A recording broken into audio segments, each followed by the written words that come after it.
all. The show is called Those Golden Eyes, and I notice a lot of the paintings are paintings of women's bodies. And I want to ask you about men painting women's bodies as opposed to painting men's bodies, or about women painting women's bodies, because Nora Spire paints them too. Right. It's a very good point to bring up. I think that there's a kind of innocence about being an artist. You do what you want to do. You don't have to be politically correct or whatever. And if a man is heterosexual, say, and is attracted to women, he might be interested in painting women rather than men. A woman who is heterosexual might be interested in painting men rather than women. I don't really know. You do what you want to, and there isn't a sense of an overweening political issue here for anybody. We do what we want to do. And I think that art has to flourish in that situation. It will not, art will die if you're in a situation where you don't do what you want to do, but you do what you think might be politically correct. I don't think anybody feels they're exploiting anything in this show. And I certainly don't feel I'm exploiting anything. I painted a painting of two women embracing. And it was a gesture of partly, it's of course an erotic image to me as a man, because if I like women, perhaps the only thing more enticing than one woman is two women. But the point is, the idea of two women embracing is also a kind of respect for women's involvement with one another. Just as one might do a painting of two men involved with one another. I don't feel that there's anything more than a personal choice that an artist makes at a particular moment, a particular evening or afternoon or whatever it is. So nothing is intended to be in the slightest bit demeaning. It's a gesture of respect. I actually hope that gay women in Provincetown would like the painting and would respond to it. It would be very pleasing to me if the painting became something that women responded to. I have written little pieces from time to time, having to do little short stories or whatever, having to do with different areas of eroticism. And one of the things that has always interested me is the magic of an almost a primitive, how should we say, early developmental moment of same-sex sexuality, where the girl is attracted to the girl, the boy is attracted to the boy, before perhaps things change into something different. That's a very magical moment to me, and it should be immortalized, because we all go through it, every single one of them. You have, I have, we all have. And in doing a painting on that subject, it's a kind of homage more than it is anything salacious. Well, I'm involved in lots of different things. If you are alive from the neck up in 1991, obviously the world is a complicated place to exist in. And I've been doing research into the UFO phenomenon. I've been making sculpture, which is a whole new thing for me. I've been making prints and drawings and so forth. The essential visual work, painting and sculpture I've been doing, has to do with the notion of temples as a kind of generic holy place, whether it was Chartres Cathedral or Stonehenge or whatever anyone wants to mention. And the idea of guardian figures at those sacred places, whether they are pumas or angels or dragons or whatever, and the idea of an altar, which is a platform upon which the sacred ceremony takes place. I want to get at the most primitive, basic, what can one say, generic, boiled down moment in all of those areas. The basic temple, the basic guardian, the basic altar. Every culture in the world has developed those things. Now, Bob Motherwell has written a little bit about this in my work, and he said that he sees a connection with a certain eroticism too, which may be there, may not be there, I don't know. But essentially, those mystical things, areas, are extremely important to me, and that's what I've been really occupied with. The figurative things, like painting in the show, they're more of a private thing in my life. I certainly didn't think of the title. It was actually Judith Rothschild thought of this.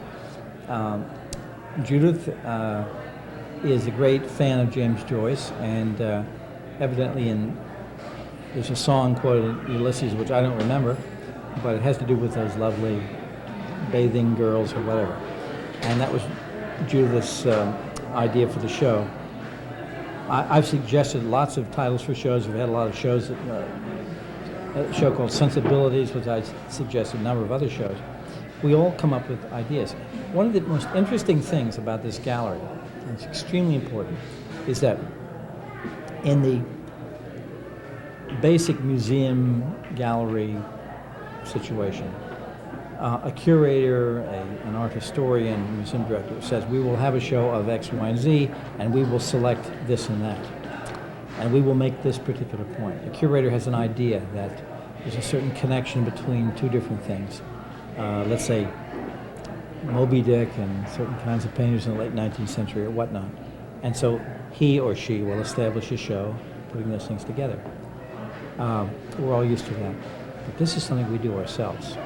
And the thing here that's extremely important is that we like to be in a situation where we can be self-revelatory. We can say, as artists, we're going to reveal ourselves in a certain way. No one's asking us to, but we're going to do it. We're going to show what we care about, what's important to us, and we're just going to simply put this and that together in this particular show and hope that the public understands us better. Very much the way a writer might bear a diary or whatever. Simply saying, I don't want to be some sort of, detached person off there making these paintings. These paintings flowed from the brush of so-and-so who we don't really get to know much about. It's a situation where we're saying we're choosing to reveal ourselves as intimately as we can, because this is what art making is all about. There's no reason to make art other than to, in a certain sense, reveal ourselves with a certain clarity and force, and hope that there's a response to that. But we're not allowing other people to do it for us or to select our works. We're saying, I want to show this. This is me. Whether it's Nora Spire or myself or Carmen Cicero or whomever, we're deciding we'll show ourselves. We're just going to tack ourselves up onto the wall. It's sort of a psychological crucifixion, I suppose, to display yourself that way. There you are.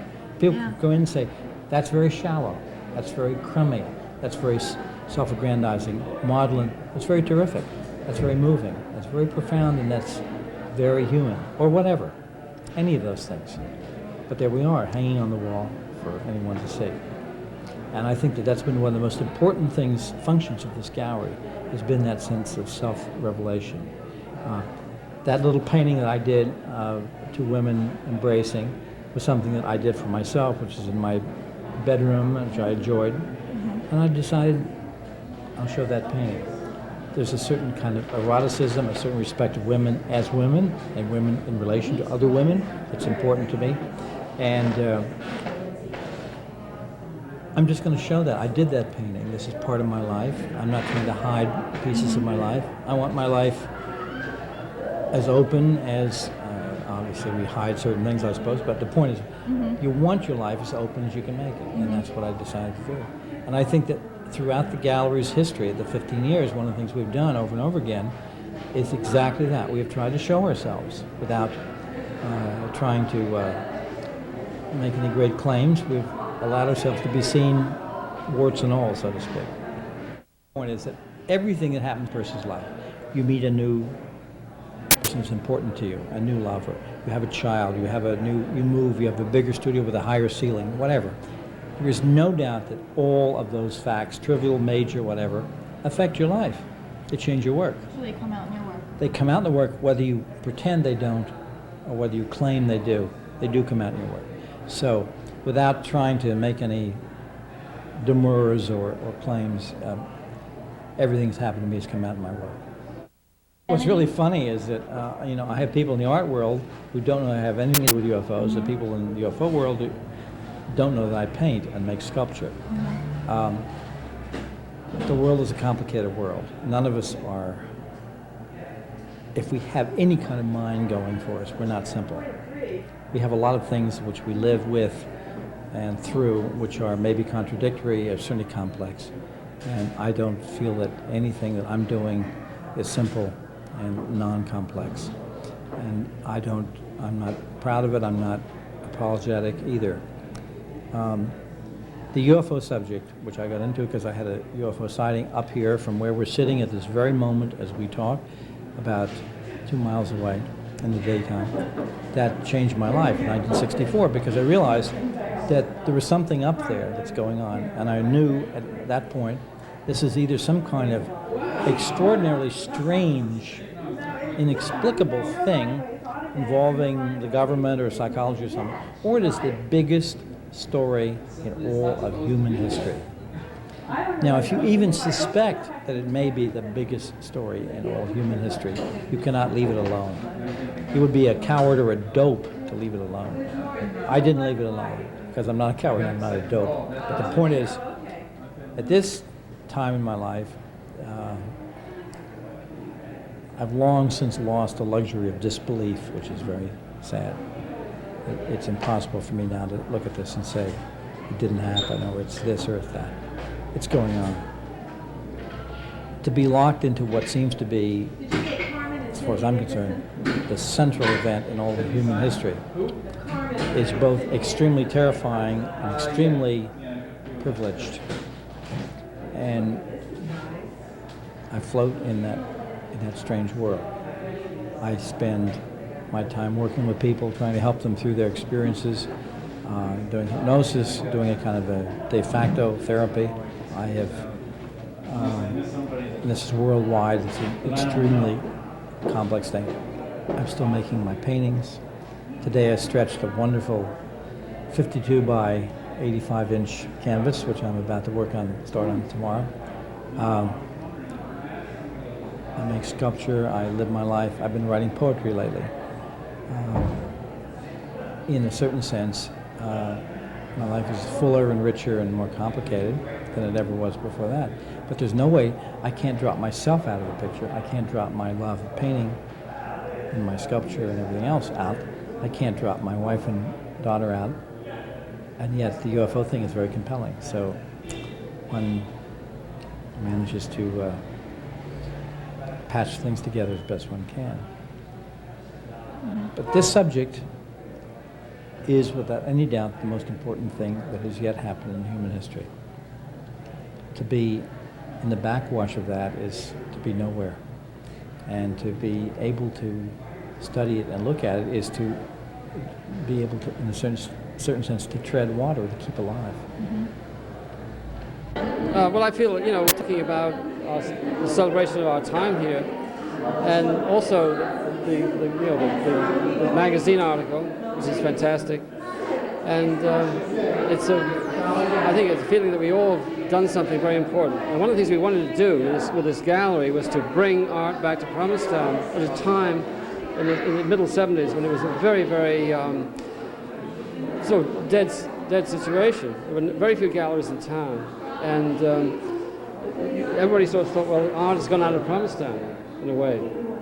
And one of the reasons we got the gallery going was to try and not only show our own work, but to try and energize the situation in the town, because we knew, because we all lived here, that this was a place where art goes on. And I think we did the right thing. A year after we founded Long Point, there were 2 or 3 more galleries, and since then there have been many more. And I think you see a turnout that we have today, we really have done something.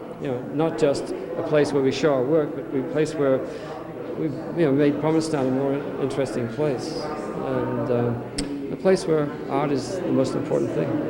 And that's something which goes way back in the history of this town. This has been the most important and the most interesting summer art colony in the world, probably. And it still is. Provincetown is a place where anything can happen. You know, when you have a place where people fish, you know, one day you go out and there's nothing happening. Next day you come back with a boat full of fish. And it's kind of like being an artist, the same sort of thing. That you can, sometimes nothing happens, sometimes a lot of things happen, and that's important. And I think that's why we feel part of the community. You know, that it's a place. Provincetown's always been a place where things can happen. You know, where you can do something, try something, and that's the history of art in this town. You know, so many things have started here. You know, O'Neill started, the Provincetown Players started here. Many artists started, like Marsden Hartley showed here, worked here, Demuth. I mean, this goes back to the time of Hawthorne, where this has been a place that has always been open to the arts. A lot of different things, a lot of different ideas, and people accept that. And it still is that way. And it's unique, I think, because where else in the world do you find a place like Provincetown? You know, it's silly to keep on saying it's unique, but it is a place where people come and enjoy the summer, and enjoy the place, but also a place where people can come and be part of a situation where artists are still working, creating, and doing something important. You know, that's outside of the general run of things. And that's what's important about Longfont, I think. So we feel very strongly that we can do something here that isn't necessarily being done anywhere else. And we can try things out, you know, put on shows that we put on nowhere else in the art world today. You know, we can go back in time, as many people have in this show, and indulge ourselves in it perhaps, but also work and in a sense play with our lives as artists. I think that's very important. You know, but art is one thing; it's very hard work, but it's also a sense of play too. And I think that's something which we need to realize, and that very few people do nowadays, because art has become such a commodity and such a sort of a commercial, and unfortunately, part of a different kind of thing that art has ever been before. I think we still have that sort of sense that we are people who adhere to the tradition of the arts in the oldest sense, but also we know what's going on, and we're still holding on to a point of view that's old, but also very much, necessary for our time. The number of things that people have talked about in this gallery, they've covered almost everything. There's one thing they didn't talk about, and that is the humor of some of the members of the gallery. They have some very humorous people here, people with great sense of humor. For example, Robert Motherwell has a terrific sense of humor. For example, I was looking at his painting earlier, that painting you see on the wall there.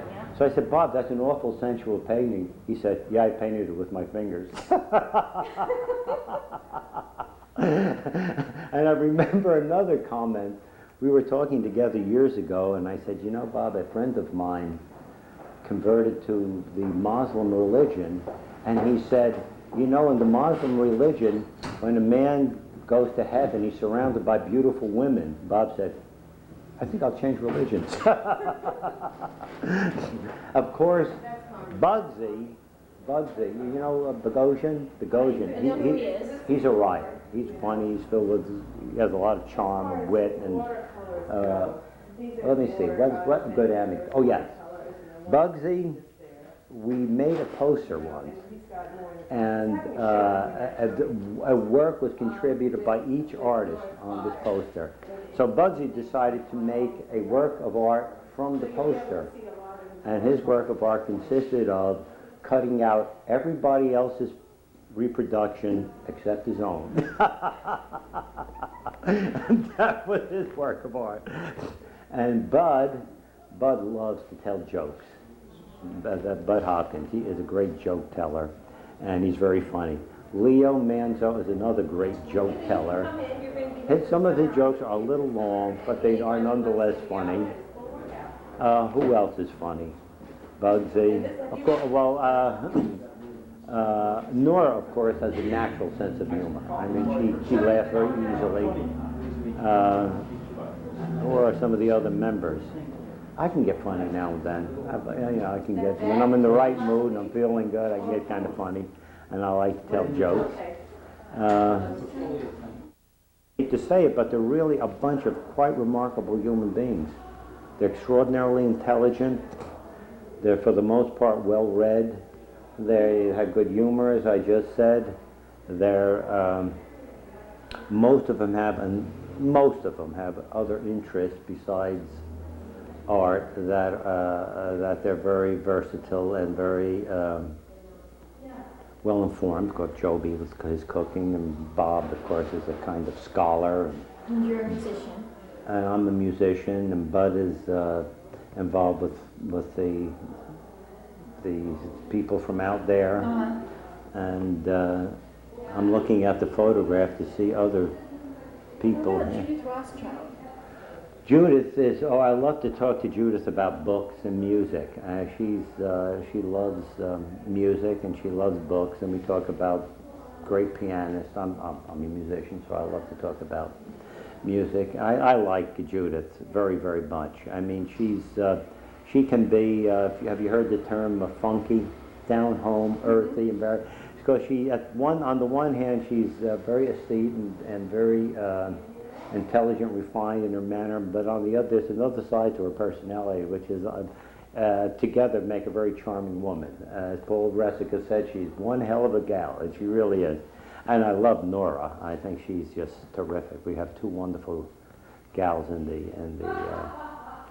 the group. They're just terrific and a great part of the gallery.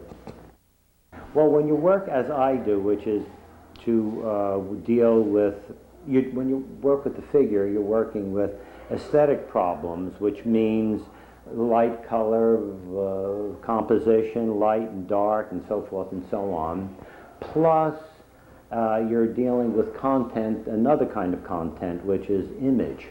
And it's all its psychological ramifications.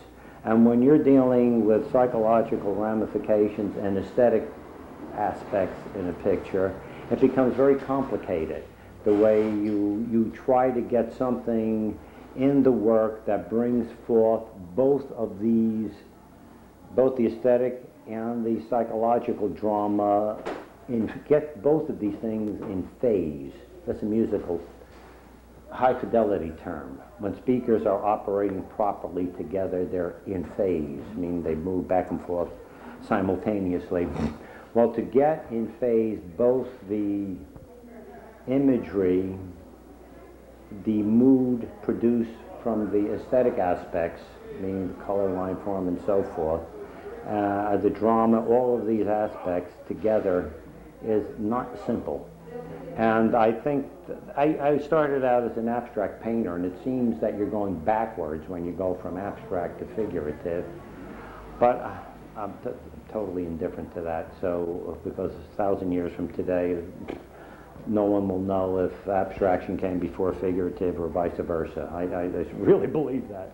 In fact, some of my students don't know if Jackson Pollock was where he sits in American painting. They don't know if he was before or after any number of painters who are either figurative or abstract, so it's irrelevant. I finally believe that the only thing that counts is it good or is it bad? I feel exactly the same way about music. Even when you listen to a contemporary form of music like jazz, when you listen through it, after a while you say, who cares how Louis Armstrong played? He was marvelous.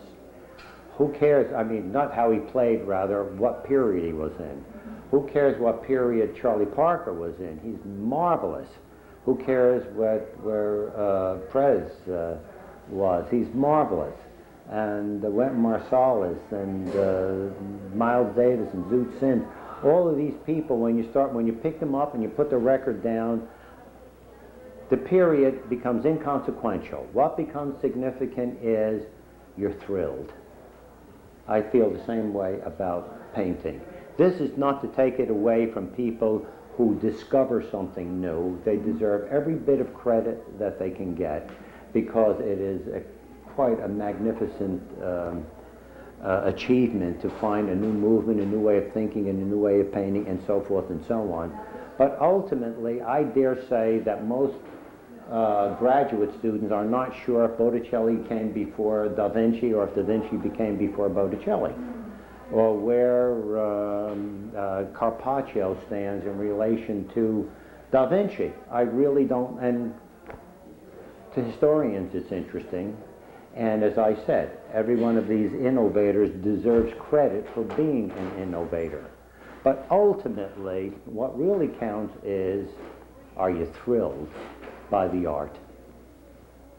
So that's why you can all work together and have different forms of painting on the wall in one show, right? Of course, of course. And that's true of,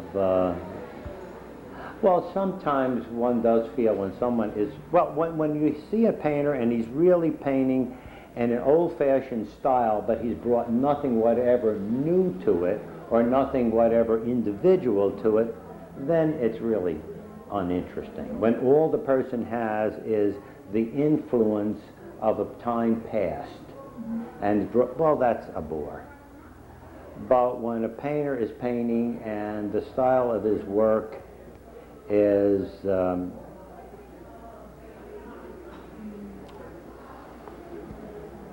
well, I'm not sure. Well, let me just, if the style, well, simply put, if he is, I rather like eclectic painters. I like eclectic musicians. In other words, sometimes you take all the language of the past and you put it together and you put something out that's marvelous, because now you have a very rich background from which to draw and to use to put out a very strong statement. And in jazz today, in the music of jazz, you have a lot of marvelous and very eclectic musicians. I'm thinking now of a marvelous pianist named Kenny Barron, whose music is very eclectic.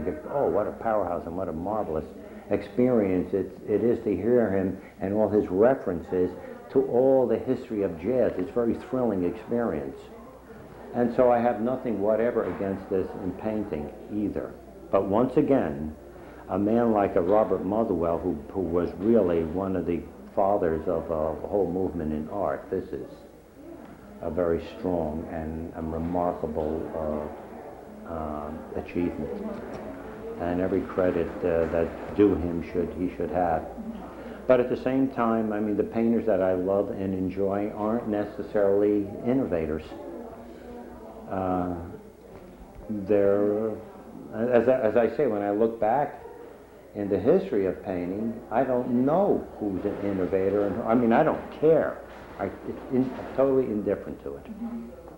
I mean, just to have this association and this connection with other painters and, as you said, people who have other interests, music and literature. And all sorts of it. How does this feed you as a painter? Well, it feeds me more. It feeds me more through their individual personalities than through their art.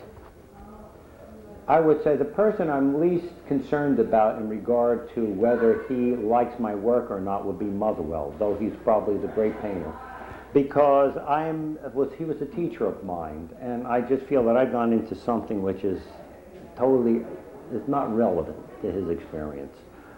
I mean, I shouldn't say it's not relevant to his experience. I mean, it's his view of it is that although what he says as a human being and as a man, I find extraordinary and really fascinating and interesting. I think he's a wonderful guy, and as I say, he has a wonderful sense of humor. He has great generosity. He's a wonderful man.